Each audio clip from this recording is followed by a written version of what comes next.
We all do have free will, and the ultimate exercise of your free will is in determining who you're going to marry if you're called to the vocation of marriage. This is a two-way street with God. God reveals His will through these different possible elements of discernment, through His Word, through His church's teaching, through His answers to your prayer. But it's you who have to make the decision. And it can be a difficult thing to do. It's a very lonely thing to do, actually, deciding whether or not someone is the right person for you, because nobody knows all the dynamics like you do. A good priestly advisor, isn't going to know all the ins and outs. Even your best friends or your parents or your siblings who you confide in are not going to be able to help you. Ultimately, it is going to be your free will choice.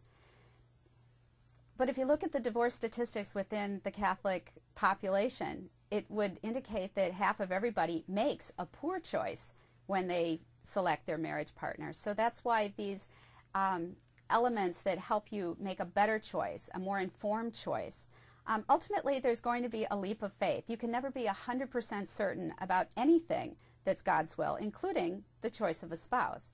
But you can be pretty sure, and then I think that the decision, that someone is the right person, asking them to marry you, accepting a proposal, going down the road of engagement to a marriage, God, that's a grace-filled event, and I think that God gives you grace. I think He gives you, further clarity. St. Ignatius, who is kind of the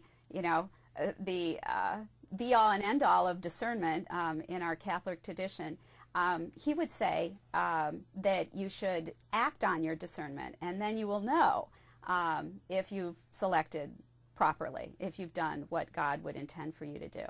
God's will for you is what will be the best choice. This is not a sense of destiny, that God has already picked somebody out for you and you better find them and you better pick them, because if you don't, your life is going to be miserable. I don't think it's like that. I think it's a cooperative, God has what He thinks will be your best life for you. He reveals that to you, and then you have to act and you have to choose wisely.